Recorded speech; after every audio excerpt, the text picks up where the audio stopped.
नमस्ते सबैजनालाई the professors YouTube च्यानलमा हजुरहरू सबैलाई स्वागत छ। यो भिडियो चाहिँ हाम्रो युट्युब च्यानलको पहिलो भिडियो हो। यो युट्युब च्यानलमा चाहिँ हामीले मुख्य सब्जेक्टहरू जस्तै म्याथमेटिक्स, साइन्स, अप्सनल म्याथ लगायतका अन्य विषयहरू र इन्जिनियरिङका विषयहरूलाई फोकस गरेर भिडियोहरू हाल्ने छौँ।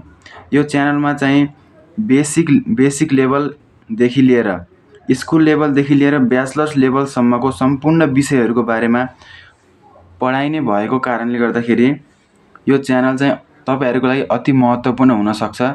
हामीले हिजो पढ्ने दिनहरुमा भोगेका समस्याहरू हामी पनि विद्यार्थी हुँदाखेरि हामी पनि स्कुल लेभलमा रहँदाखेरि हामीमा आएका जिज्ञासाहरूलाई तपाईहरुमाझ लिएर ती कन्फ्युजनहरू हामीले तपाईहरुलाई हटाउनका लागि विशेष भूमिका खेल्ने छौं। यो च्यानलमा चाहिँ सहज र स्पष्ट तरिकाले विद्यार्थीहरूले रुचाउने गरी परीक्षाको तयारीका लागि टिप्स र ट्रिक्स लगायतका भिडियोहरू पनि यही च्यानल मार्फत आगामी दिनहरुमा अपलोड हुने कुरा समेत म यहाँ जानकारी गराउन चाहे। यदि तपाईले आफ्नो पढाइ सुधार्न चाहनुहुन्छ, यदि तपाईको म्याथमेटिक्स एकदमै कमजोर छ, साइन्स कमजोर छ अथवा प्लस 2 मा पढिरहनु भएका साथीहरुको फिजिक्स कमजोर छ, केमिस्ट्री कमजोर छ, क्याल्कुलस कमजोर छ भने हाम्रो युट्युब च्यानलमा एकदमै जेरो लेभलदेखि राम्रो कन्सेप्ट लिएर ती विक भएका सब्जेक्टहरुको चाहिँ कन्सेप्ट स्ट्रङ गर्न सक्नुहुन्छ। हामीले तपाईहरुलाई स्टेप बाइ स्टेप सम्पूर्ण कुराहरू कन्सेप्टहरू दिँदै जाने छौं। यदि तपाईहरुलाई कुनै पनि सब्जेक्टको नोटहरू चाहिन्छ भने हामीलाई सम्पर्क गर्नुहोला, हामीले तपाईहरुलाई प्रोवाइड गर्न सक्छौं। हामीसँग अन्तरक्रिया गर्नका लागि हाम्रो YouTube channel the professor YouTube च्यानललाई सब्स्क्राइब गरिदिनु होला र हामीसँग जोडिनुहोस् र पढाइलाई रमाइलो, सजिलो र प्रभावकारी बनाउनुहोस् र सफलताको यात्रा सुरु गर्नुहोस् है त। र आज चाहिँ म one of the important chapter है 8 क्लासको one of the important chapter indices or law of indices भन्ने च्याप्टर चाहिँ म सुरु गर्न गइरहेको छु। यो च्याप्टर चाहिँ एकदमै इम्पोर्टेन्ट छ है। यो च्याप्टर जान्नको लागि अल्जेब्राको पनि अलिकति कन्सेप्ट हुनुपर्छ र ध्यान दिएर हेर्नुस्। यो भिडियो हेरिसकेपछि हजुरहरूलाई अन्य भिडियो हेर्न पर्ने छैन, तपाईहरुलाई बुक पनि हेर्नु पर्दैन। बेसिक कन्सेप्ट चाहिँ यति मात्र हो। यसको ल अफ इन्डिसेस जान्नु नै यसको मुख्य उद्देश्य नै यही हो यो च्याप्टरको है। अब चाहिँ हेर्दै जानुस्, म एक्सप्लेन गर्दै जान्छु है त। इन्डिसेसमा चाहिँ के हुन्छ भन्दाखेरि टर्महरू 6x⁴ अथवा हामीले भनौं टर्महरूको बारेमा नै यसको बारेमा स्टडी गर्नुपर्ने हुन्छ। जस्तै एउटा इक्जाम्पल लिएर हेर्दाखेरि 6x⁴ छ अथवा अन्य कुनै टर्म हुन सक्छ, 7y⁴ हुन सक्छ अथवा अन्य कुनै पनि टर्म हुन सक्छ। यो कन्स्ट्यान्ट भयो, यसको भ्यालु चेन्ज हुँदैन, 6 को 6 नै हुने भयो। x को भ्यालु अहिले हामीलाई थाहा छैन है। x को भ्यालु भेरिएबल हो, यो जति पनि हुन सक्छ, जसको भ्यालु चाहिँ भेराइ गर्छ है त। यो यसरी बुझ्नुस्। 6 भनेको कोएफिसिएन्ट हो, x को कोएफिसिएन्ट चाहिँ 6, x चाहिँ बेस, किनभने x को पावरमा 4 छ, 4 को बेस चाहिँ हाम्रो के हो, x हो। भनेपछि हाम्रो x चाहिँ बेस भयो, 4 चाहिँ पावर भयो अथवा हाम्रो इन्डेक्स भयो। जेनरलमा भन्नुपर्दा हाम्रो इन्डेक्स भन्ने वर्ड चाहिँ त्यति स्कुल लेभलहरुमा युज हुँदैन है, माथि प्लस 2 लेभलमा पनि त्यति युज हुँदैन। हामीले भन्छौं पावर है त। मैले पनि यो भिडियोमा पावरै भने, इन्डेक्स चाहिँ मैले भनिन है त। अब यसमा हामीले मुख्य पढ्ने के हो भन्दाखेरि टर्महरुलाई हामीले कसरी एक्सप्रेस गर्न सक्छौं त, टर्महरुलाई हामीले कसरी ब्रेक गरेर एक्सप्रेस गर्न सक्छौं, एउटै टर्मलाई हामीले कसरी डिफ्रेन्ट वेले चाहिँ त्यसलाई हामीले एक्सप्रेस गर्न सक्छौं भनेर पढ्नु नै यसको मेन एम हो है। अब जस्तै मैले इक्जाम्पलको रूपमा लेखेको छु 16 लेखेको छु मैले। अब यसलाई कसरी लेख्न सक्छौं त भन्दाखेरि 4 * 4 4 * 4 16 भयो, 4 को स्क्वायर भयो। अब यसलाई कसरी लेख्ने त भन्दाखेरि 4 को हामीले सिम्पली 4 मात्रै लेख्दाखेरि यसको पावरमा 1 हुन्छ, एक्सको मात्रै लेख्दाखेरि यसको पावरमा 1 हुन्छ भन्ने कुरा हामीले बुझ्नु पर्यो है त। एउटा कन्सेप्ट यो पनि हो। 4 को पावर 1, 4 को पावर 1 सेम बेस भयो। मैले बेस भनेको अघि के भने तल जसको पावर छ त्यसको तलको चाहिँ के हो बेस हो। 4 को पावर 1, 4 को पावर 1 4 4 बेस है। दुईटा बेसबाट एउटा बेस यहाँ आयो, पावर जोडियो, 4 को पावर स्क्वायर भयो। त्यसैगरी हेर्नुस् 27 लाई 3 को पावर 1, 3 को पावर 1, 3 को पावर 1 3 3 जा 9, 9 3 जा 27 3 को पावर 3 भयो। अर्को हेर्नुस् x को पावर 6 लाई कसरी लेख्न सक्नुहुन्छ भन्दाखेरि x को पावर 1, x को पावर 1 6 चोटी x लाई मल्टिप्लाई गरेर पावरमा 1 गर्ने हो भनेपछि के हुन्छ हाम्रो x को पावर 6 हुन जान्छ। अब x को पावर 6 लाई हामीले एक्सप्रेस गर्ने अर्को पनि तरिका छ, यो छ इन्डिसेसमा है। x को पावर 3 छ, यसको होल पावरमा 2 छ। यदि दुईटा पावर छ, यो चाहिँ के भयो हाम्रो 2 भनेको चाहिँ के हो भन्दाखेरि पावरको पनि पावर हो के यो। x को पावरमा 3 छ र x को पावर 3 को पावर चाहिँ 2 छ के हाम्रो। अब यो कन्डिसनमा के हुन्छ भन्दाखेरि पावर र पावरको चाहिँ मल्टिप्लाई हुन्छ। यो चाहिँ बुझ्नु पर्यो। यो लेख्नु र x को पावर 6 लेख्नु कुरा एउटै हो। र यसलाई कसरी पनि लेख्न सक्छौं त भन्दाखेरि x को पावर 2 को होल पावर 3, किनभने चाहिँ 2 3 जा पनि के हुन्छ 6 हुन्छ। यो यसरी बुझ्नुस्। अर्को हेर्नुस् 3x को पावर होल पावर 2 छ। अब यस्तो कन्डिसन यदि आयो भने ब्राकेट भित्र 2 वा 2 भन्दा बढी टर्महरु भयो भने यो पावर भनेको x को मात्रै हुँदैन। यो पावर 2 छ, यो 2 भनेको 3 को पनि पावर हो, x को पनि पावर हो। यो 2 भनेको 3 को मात्रै 2 अथवा x को मात्रै 2 भन्ने हैन है। यो होल पावर छ भन्दाखेरि यो 2 चाहिँ दुईटैको 2 हो है। 3 को स्क्वायर इन्टु x को स्क्वायर गरेर हाम्रो के भयो 3x को होल स्क्वायर भयो। यसलाई हामीले कसरी पनि लेख्न सक्ने भयौं त भन्दाखेरि 9x स्क्वायर गरेर यसलाई हामीले लेख्न सक्ने भयो। अब यहाँसम्म एकदमै सजिलो छ। यहाँसम्म मैले चाहिँ के बुझाए त भन्दाखेरि टर्महरुलाई चाहिँ कसरी एक्सप्रेस गर्ने त भन्ने कुरा चाहिँ मैले यहाँसम्म बुझाए है। अब चाहिँ मोस्ट इम्पोर्टेन्ट ल अफ इन्डिसेस हेरौँ है त। अब ल अफ इन्डिसेसमा पहिलो रुल के छ भन्दाखेरि एडिसन रुल छ। अथवा यसमा हामीले यसमा थ्योरी चाहिँ लेख्न आउँदैन हामीलाई। एक्जाममा आउने भनेको सिम्प्लिफाई सल्भ है।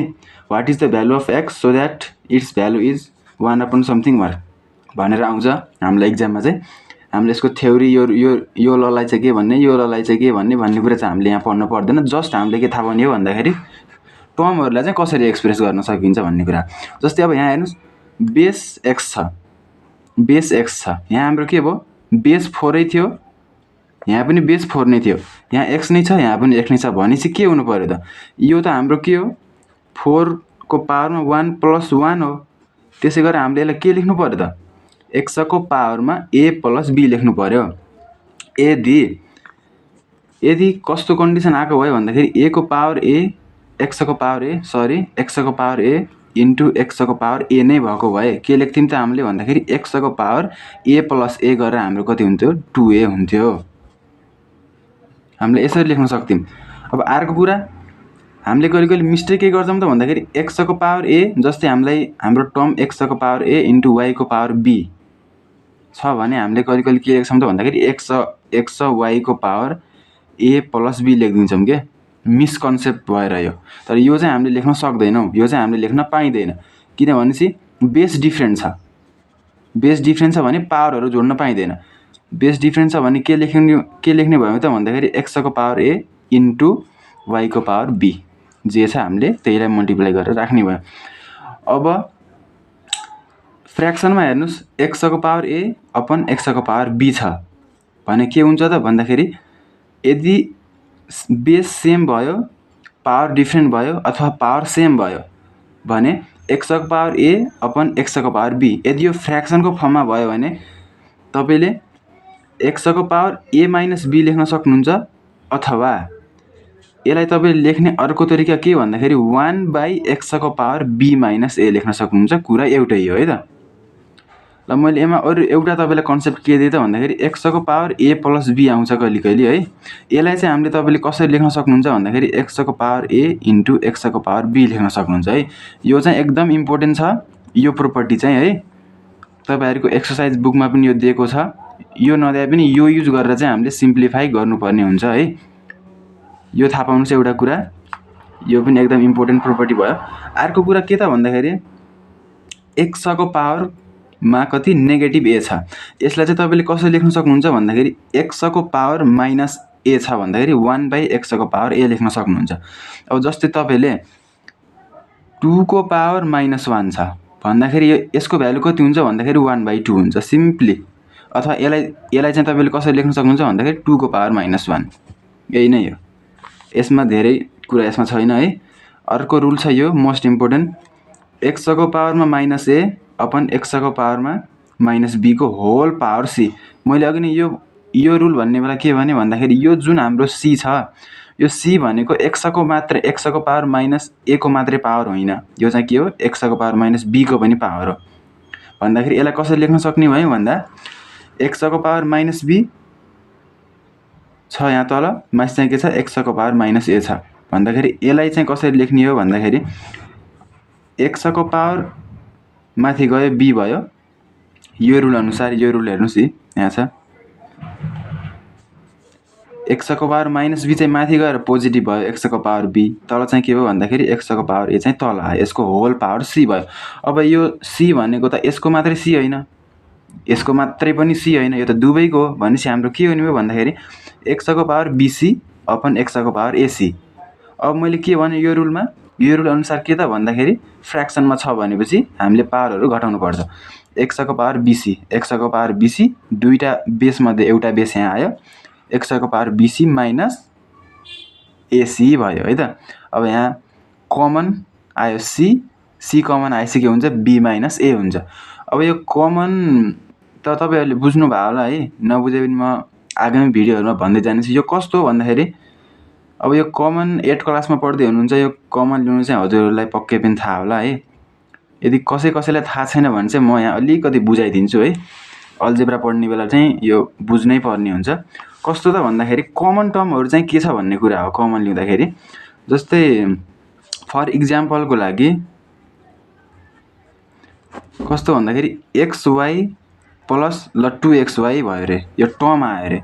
अब हामीले कमन भने कस्तो भन्दाखेरि दुईटा टर्ममा चाहिँ के साझा छ त, के कमन छ भन्ने कुरा हो। जस्तै यहाँ xy छ, यहाँ xy छ, xy लाई कमन ल्याएपछि 1 + 2 मात्रै बच्ने भन्ने होइन।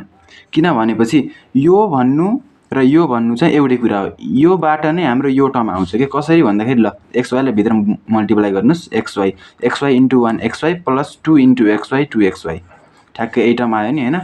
एकदम यो टर्मलाई मिलाउनको लागि चाहिँ कमन ल्याएको है। यति कुरा बुझ्नुस्, म अल्जेब्रा पढाउने बेला म हजुरलाई सबै भन्ने छु है त, एक्सप्लेन गर्ने छु। अब हाम्रो c कमन आयो, b माइनस a भयो है। अर्को कुरा यहाँ के छ भन्दाखेरि जस्तै यो चाहिँ a हो है, सरी यो चाहिँ के रे हो, x को पावर a अपन y को पावर a छ भने x र y को पावर के लेख्न सकिन्छ भन्दाखेरि होल पावर a लेख्न सकिन्छ। अब यो चाहिँ के त भन्दाखेरि x को पावर a अपन x को पावर a। अब यसको चाहिँ भ्यालु कति हुन्छ हजुरले यो मलाई कमेन्टमा दिनु होला है। जसले यो भिडियो हेर्नुहुन्छ यो चाहिँ कमेन्टमा यो भिडियो मलाई यसको एन्सर चाहिँ मलाई कमेन्टमा भन्नु होला। अनि अर्को कुरा के त भन्दाखेरि कुनै पनि भेरिएबलको पावरमा अथवा पावरमा 0 भयो भने त्यसको भ्यालु अलवेज 1 हुन्छ है।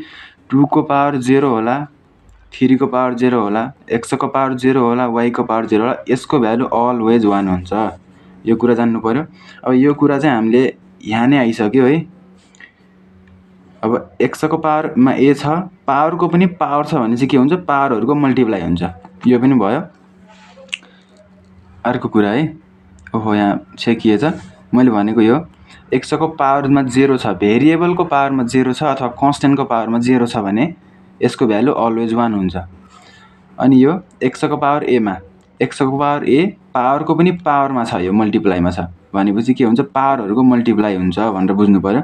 अर्को यो रुल र यो रुल चाहिँ सेमै हो, म अलिकति यहाँ बुझाइदिएँ। x को पावर x/y को पावरमा के छ माइनस m छ भने x को पावर माइनस m, y को पावर माइनस m, y लाई माथि लग्दाखेरि पोजिटिभ भयो, x लाई तल ल्याउँदाखेरि पोजिटिभ भयो। अहिले यसलाई तपाईँले कसरी पनि लेख्न सक्नुहुन्छ भन्दाखेरि यो m भनेको त y को पावरमा पनि m x को पावरमा पनि m हो हैन। यसलाई कसरी लेख्न सक्नुहुन्छ भन्दाखेरि कमन भयो नि त m पावरमा त भन्दाखेरि y/x को पावरमा तपाईले m लेख्न सक्नुहुन्छ।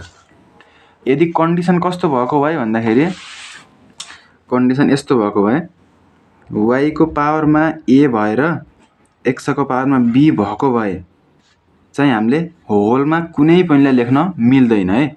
y को होल पावरमा a नै लेख्ने हो, x को होल पावरमा b नै लेख्ने हो। किन भनेपछि हाम्रो कमन छैन पावर। यहाँ a छ, a भने छुट्टै पावर हो, b भनेको छुट्टै पावर हो। यसमा चाहिँ है a भनेको छुट्टै पावर हो, b भनेको छुट्टै पावर हो। त्यही भएर यसमा लेख्न पर्ने के त भन्दाखेरि y को होल पावरमा a अपन x को होल पावर b है। यति कुरा बुझ्नुस्।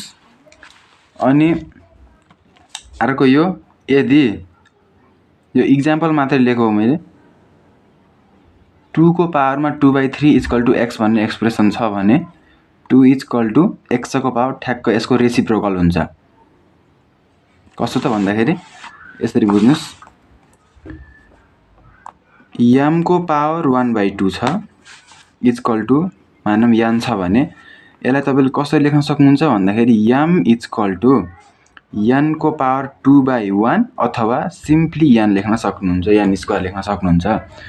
2 को पावर 2/3 इक्वल टु 3 छ भने तपाईले और 2 इक्वल टु 3 को पावर 3/2 लेख्न सक्नुहुन्छ। जस्ट रेसिप्रोकल मात्रै गर्ने हो। यता 2/3 छ भने यता 3/2 हुन्छ, यता 1/2 छ भने यता 2 हुन्छ, यता 5/2 छ भने यता 2/5 हुन्छ। यो कुरा बुझ्नुस्। त्यसपछि अब यसलाई है अर्को एउटा म कुरा अलिकति इम्पोर्टेन्ट गरे। x को पावर मानम जस्तै 3/2 छ है। यस्तो छ भने यो कसरी बनेको त भन्दाखेरि यसलाई तपाईले यसरी पनि लेख्न सक्नु पर्यो कि x को पावर 1/2 को होल पावर 3। मैले के भने भन्दाखेरि x को पावरमा समथिङ छ, यो पावर पावरको पनि होलमा पावर छ भनेपछि के हुन्छ पावर पावर मल्टिप्लाई भएर चाहिँ यो टर्म बनेको x को पावर 1/2 * 3। यसरी चाहिँ यसलाई चाहिँ यसरी लेख्न सकिने भयो। यसलाई चाहिँ कसरी लेख्न सकिन्छ त भन्दाखेरि √x को होल पावर 3 पनि लेख्न सकिन्छ नि हैन। किनभने चाहिँ हाम्रो √2 भनेको त के हो 2 को पावर 1/2 हो नि त हैन। त्यसैगरी √x को भनेको के हो त x को पावर 1/2 हो। सिम्पली यो बुझ्नु भयो होला। अर्को चाहिँ यो 2 को पावर 1/2 यो भनेको हाम्रो √2 को होल पावर क्यूब अथवा 3 एन्ड यसलाई कसरी पनि लेख्न सकिने भयो त भन्दाखेरि 2 को पावर 1/2 को होल पावर 3 गरेर 2 को पावर 3/2 लेख्न सकिने भयो। यो चाहिँ के हो आरसिएम भनेर लेखेको छु। 2 को पावरमा 1/2 को होल पावर 3 एन्ड √2 को होल पावर 3 एन्ड 2 को पावर 3/2 आरसिएम भनेर लेखेको छु। √2 भनेको चाहिँ 2 को पावर 1/2 हो। यति कुरा यदि तपाईहरुले बुझ्नु भयो भने तपाईले इन्डिसेसको जस्तो खालको प्रब्लम पनि तपाईले सल्भ गर्न सक्नुहुन्छ।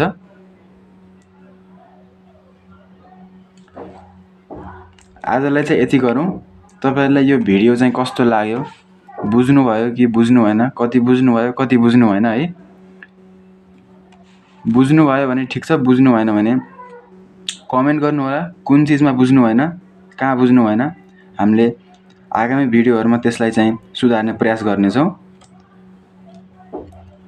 अब भोलिबाट चाहिँ हाम्रो यस च्यानलमा नयाँ सब्जेक्टहरुको भिडियोहरु पनि अपलोड हुनेछन्।